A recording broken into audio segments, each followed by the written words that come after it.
Hi there. Welcome to the From Lab to Launch podcast by Qualio, where we share inspiring stories from the people on the front lines of life sciences. Tune in and leave inspired to bring your life-saving products to the world. Now let's get started with Robert, Qualio founder and CEO, and our show host. Hi everyone. Thanks for joining us on another episode of From Lab to Launch. I'm really excited today to welcome Claire Bonaci to the show. Claire currently serves as Senior Director of the Pharma subvertical of the U.S. Health and Life Sciences Department at Microsoft. Claire works in partnership with U.S. life sciences companies, pharma, and health organizations to create innovative Microsoft solutions specific to the company's issues affecting their patients and their business. She brings with her an expertise in the clinical trial and pharmaceutical industry, having been a global study lead on oncology clinical trials at a large pharmaceutical company prior to joining Microsoft. She has a deeper understanding of the clinical trial value chain and the complex nuances that biotechnology and life sciences companies experience. Also, Claire is passionate about the many services and innovations Microsoft has to offer to reduce time to market for new drugs and provide better outcomes to patients. In addition to Claire's work at Microsoft, she is also the producer and host of the Confessions of Health Geeks podcast, an industry-focused podcast on the biggest trends and pain points in health and life sciences today. Claire also has a passion for inspiring young women to be interested in STEM and leadership roles in STEM-related fields. On our show today, we cover a wide range of topics and trends in life sciences, all from her unique perspective. I really hope you enjoy. But Claire, just to say, I've followed some of what you've put out there online, and I've looked over your background. I think you've, just to say, a super interesting story, and you're working in a really interesting place at a really interesting time. And just to say what I anchor that to is, Andreessen launched a $750 million biofund 3 at the beginning of this year. And just like they said, software is eating the world, several years ago, what I anchored on was that they said bio is not the next new thing. Bio is becoming everything. And you're working in a software company in a way that's now looking at bio as a really huge opportunity. So I was just hoping to maybe kick off there. I'd love to just, what does that mean to you and your role at Microsoft and maybe the broader company?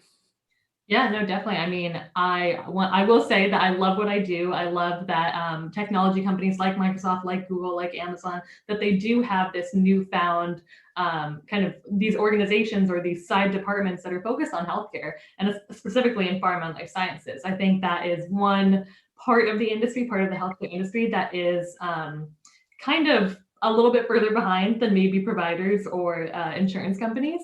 And I think it's something that really will be kind of taking over the world. If you even just think about, we're ingesting drugs all the time.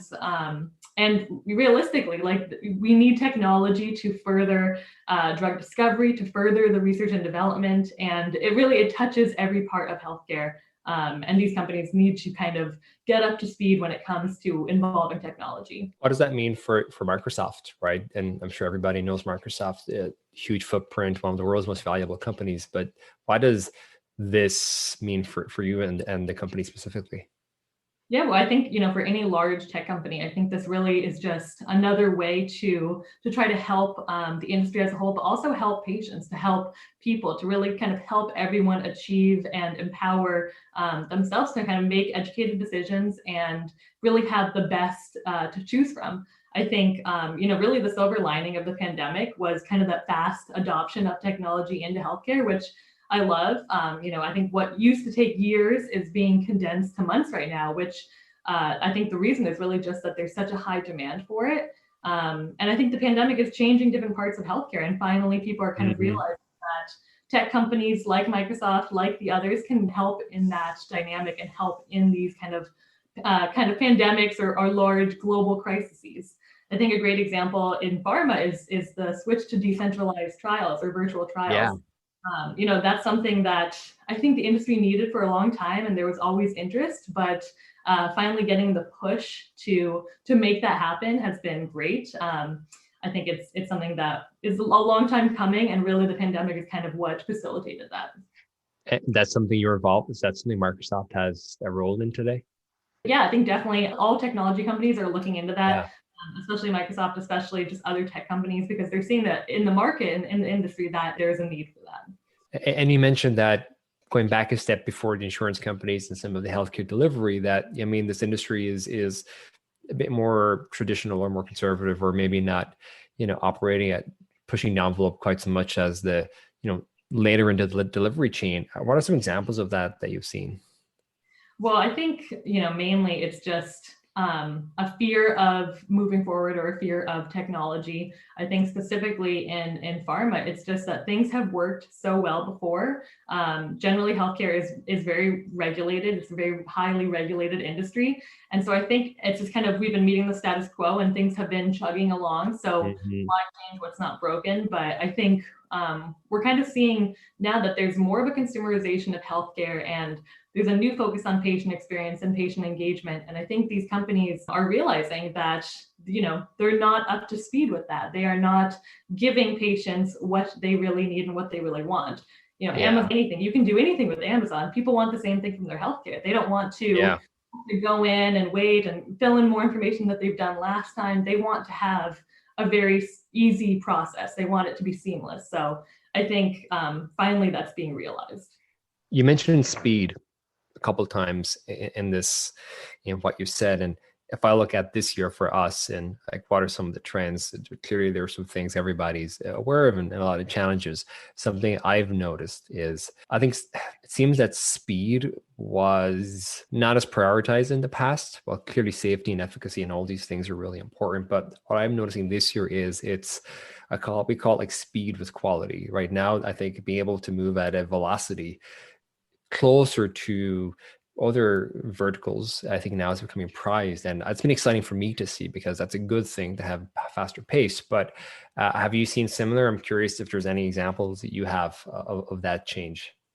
Yeah, well, definitely. I think I've seen that a lot more frequently and more recently than I have in the past. I think previously the mindset was, haste makes waste. I think everyone thought if we do it too fast, we're not going to have good quality. But seeing other industries do that, and I honestly think that the pandemic is kind of what spurred this. We need to move faster. We need to adopt some of these technology hurdles that we didn't want Yeah. to approach before. And the whole reason is that patients need it, and we're in this predicament and we're in this crisis. Hmm.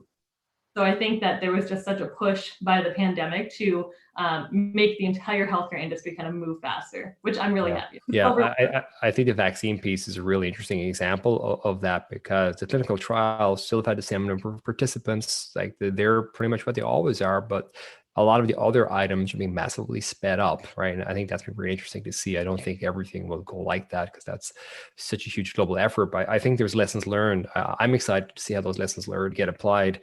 I mean, I could talk about the top high level here for a while, but for you in particular, Claire, I mean, you have a really interesting background. I'm sure that, I'd like to be a big part of leading like a global tech giants, focus in moving into this, the most important industry of the coming decade. I'm sure a lot of people would be interested to learn how did you get in there? I mean, it's fascinating. Yeah, it's kind of a weird story. So actually in college, I studied biochemistry, and I was kind of set to go into the lab and just do research for the rest of my life. But I think right after I graduated, I did a summer of research in a lab, realized I could not do it. I could not do that day in, day out. And so that's why I decided to actually work at a large pharmaceutical company, specifically in clinical operations. And while I was there for almost 4 years, I really focused on clinical trial management for large global phase 3 oncology trials in particular. And I loved it. I thought it was great. Every day you're kind of doing something new. And while I was there, I think the biggest takeaway that I got was that there was so much room for improvement in the industry as a whole. So I didn't necessarily see it as an issue with the company I was at. I saw it across the entire industry just by talking to people that I knew at other pharma companies or just kind of at other CROs, and it was kind of across the entire industry. So I think also being in Seattle, it kind of helped that I was surrounded by these very large, innovative tech companies. Microsoft is 20 minutes from me. Amazon is 10 minutes away. We have a Google office, and there's tons of Hmm. startups, specifically around AI and healthcare in Seattle. So I think I felt very strongly at the time when I was at this pharma company that my industry knowledge could try to help advance the industry as a whole and actually help patients.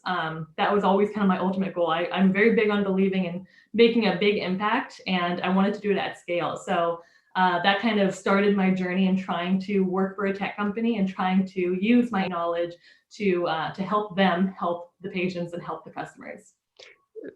Thanks for sharing. And you joined Microsoft last year. So I'm curious, when that opportunity came around, was that a position they had? Like, was this now they're going to market this as a priority, or did you just meet somebody and create the role? I'm curious how this is evolving.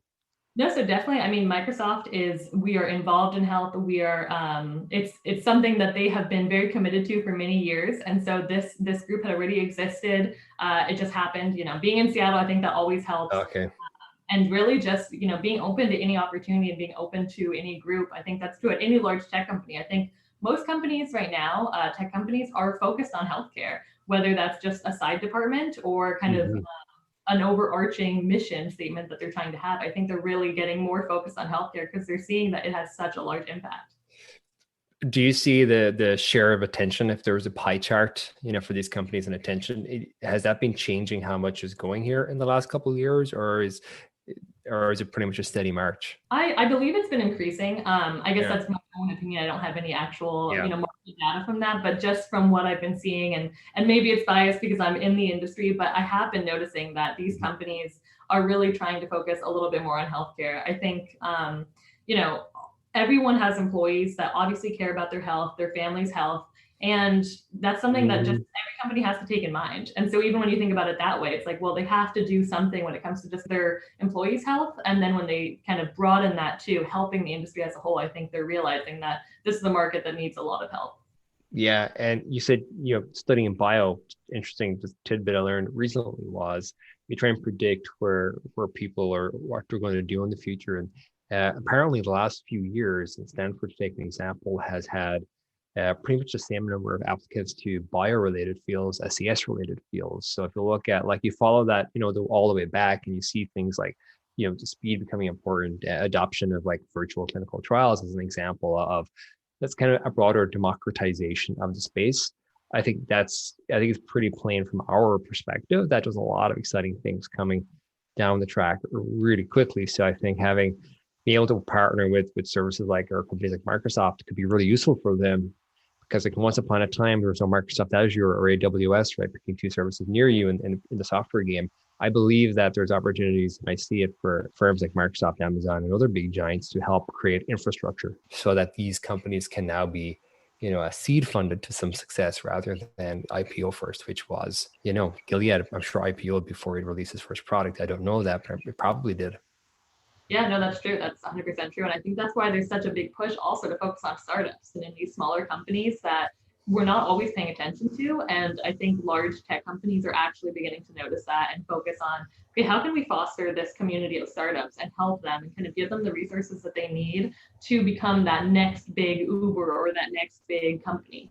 I'm curious with that message. I mean, your podcast, Confessions of Health Geeks, I've listened to a few episodes, and I'm curious how the podcast fits into that kind of narrative that we're talking about and startups. Like, well, what was the purpose behind that, and what are you hoping to achieve with it?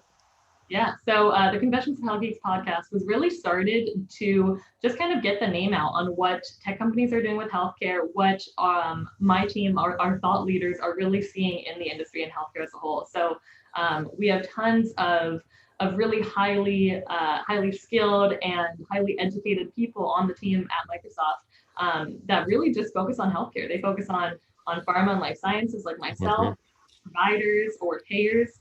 And they're just seeing so much in the market, whether that's talking to customers or their previous work experience, and trying to share that knowledge. I think part of trying to change the industry and trying to bring it up to speed is just the knowledge piece. And so part of the whole reason behind the podcast was just to kind of share opinions and share that thought leadership piece that we have. And then, of course, kind of work with smaller startups, try to work with companies to try to just get their opinion in the industry. Yeah. Really excited to have other voices helping demystify and kind of open this up to more people there. So thank you for joining that message. I'm curious, with all that work you do, what are the big challenges facing companies today, like starting the next, computational biology or medical image AI, or who knows what it is? What do you see as the big roadblocks that are still huge barriers? Yeah, well, definitely. I'm sure there are tons of roadblocks. The few that I kind of see pop up a lot are just that things are not, they're not interoperable. They're not really working together. They're not seamless. I think that's a problem with patients that, you're going to have to go to 3 different apps when you have 3 different kinds of doctors, or you're going to physical therapy and you have a primary caregiver. Nothing really comes together. And I think companies are now seeing that as well, that is a problem. So I think that's one of the big roadblocks. And then two, I really just think adoption of technology. In the case of pharma, the need for decentralized trials was there for a while. And just because of the pandemic, it's been kind of sped up. But I think it was a roadblock before because of just how highly regulated the industry is as a whole. So I think there's that fear factor of, well, things are working fine. Let's just continue kind of doing the same things that we've always done. And we don't really need to kind of go over that hurdle and kind of redo things or change how we're doing things. So I almost just think it's a fear issue at some points. Yeah, I would say I think the first one and the second one are things we see every day. But speaking of the interoperability, the way that we see this is like it's a fragmentation, right? A fragmentation at every level and in every context. And if you look at, we talk about quality is kind of like our core strength, and I call quality is like the a co-equal promise to the Hippocratic Oath. And what you're stating is essentially, I define quality as these products and services are going to be safe, they're going to work effectively, they will work consistently. It's simple to say, it's hard to do. And in a world where you have the teams, the tools, the systems, the end users all in different places, that's without bringing them together, it's like rolling the dice going to Vegas, right? If you got it. And that was kind of a motivated me back in the day when, well, we have a job to do here. And then the tech adoption is maybe not the only path to solving this, because there's lots of other things too. But I think that's the promising thing I'm seeing now is people are looking at, well, these are solved problems in other domains. How do we translate those solutions in here? So I think we're at the beginning of a huge transformation with that. Gets me excited every day. Yeah, no, I agree with that. I'm really excited. I think the future holds a lot of opportunity in this industry. I'm curious about lessons learned. I mean, you've a lot more experience than we speak to a lot of teams, right? And great engineers, great product people, oftentimes they may have come from industry, but oftentimes now we're seeing a lot of people come from, I might have worked at big tech co, and now I have this idea, this has a medical use, but I have no idea what they're doing because it's complicated in a way that they're not used to.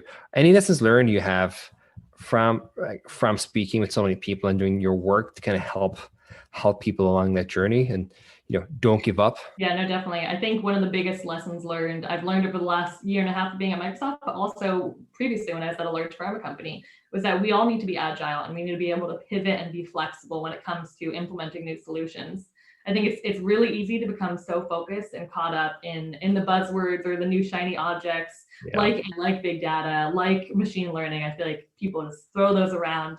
And I think we need to resist that as much as possible. We need to focus more on problems and solutions and asking questions. One thing I learned was that I really love asking for those like day in the life examples from our customers, from our partners, because it helps kind of better understand those problems. And it gives you kind of that empathetic mindset to really understand where their frontline workers are coming from.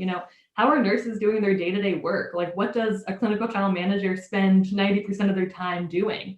Are doctors, doing most of their work on their phone or on a tablet, on a chart, et cetera? I just think it helps kind of give you a different perspective and actually learn, okay, here's what I should be trying to solve for, not here's some products you can buy and fix all of your problems that I don't know that you have. Speaking to a broadening of the skill sets or teams involved in this, because you mentioned things that feel like modern product management, modern UX and user research design. Do you think they're now getting a bigger seat at the table next to, of course, all the hard science and the safety and the regulatory piece? Do you think they're coming together? Because I think that's obviously, because I should stop and ask you the question, but I'll give the example. Our adherence, it's a friction problem, right? An example we give for Qualio is it's a Friday afternoon and you have to do some things. Do you do them or do you go, next week? Just like, here's this medical product. Do I do it or do I just do something else right now? And like the path of least resistance is the default path as humans in life. And I believe that is being weighted more appropriately now versus they'll figure it out to have to. We all know lots of people don't necessarily do things because they have to, and then they get sick, and that doesn't work. No, I agree with that. And that's why I think that there has to be more of that focus on actually understanding the problems that companies are facing and coming up with very unique solutions. I've never come across a customer that has a problem that someone else has had. It's all very unique. And that's why I think things really do have to be built very specifically for a very specific problem. And I agree that it all has to come together. It has to be what a specific person is looking for. There has to be that aspect of patient engagement or clinician engagement, and noticing and knowing that their experience is going to be very unique, and how can we account for that, or how can we change to make it easier for them to understand or to use and just make it more seamless. I'm curious, are there any resources you'd point out to people? And we're clearly going to add a link to your podcast in the show notes. And I recommend everybody listen in particular to some of the more recent episodes. But anything else you point people? Not in particular. I really think just doing as much research as you can on specific issues or problems that you're noticing in the industry, and just staying up to date when it comes to technology. There's just so many resources out there when it comes to different articles you can read, or just focusing on, what are companies doing, what are startups doing. I think I try to learn as much as I can just by kind of Googling things and just determining what are the new startups coming up and what are the problems that they're trying to solve. Yeah. Now that you mentioned that, there was one resource that just came to my mind, and it takes me all the ways back to the early days at Qualio. But there's a person called Steve Blank who, one of his nicknames is like the father of like the lean startup movement. But he's has some very influential writing about the idea of iterations and understanding the core problems, and that is move quite slowly, you might say, compared to, a consumer software product, right? But what are the learnings that can translate over? I'd recommend anybody, we might add those show notes as well at the bottom. It's a lot of content from a lot of years. There's some really great sources there for people, but I think that's the one I might point out. Claire, this is like, I feel like I chat to you for an hour or two. I'm just curious, is there anything else to add before we wrap up today? Nothing I could think of. I think my only last piece of advice would be to try not to be complacent. I know it's easy to always be in a rush, and I think at this point, it's better to focus on quality than quantity. So whatever that means to you, hopefully that will kind of help in whatever processes you're trying to fix. Yeah, that's music to my ears, Claire. Thanks for sharing that. Really appreciate you catching up with us on a Wednesday in December. Is there any way that I could be helpful, or Qualio could be helpful, or any way we might want to stay in touch, or anything you might want to do? Definitely, we should stay in touch. I'll talk to my colleagues, see if we can have you on the podcast. So that'd be really awesome. Yeah. To stay in touch, and we share so much knowledge back and forth. I feel like it's best to keep it going. Clear. So thank you again. Happy holidays are almost around the corner. Vaccines are coming. Next year is going to be a great year. Yes, no, seriously. Thank you so much. Clear. Have a great day. I love to stay in touch, and we make something happen. All right. Talk to you soon. Bye-bye. Bye.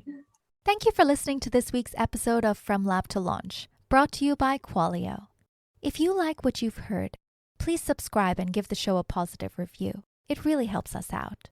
For more information about Qualio, our guest today, or to be a guest on a future episode, please refer to the show notes. Until next time.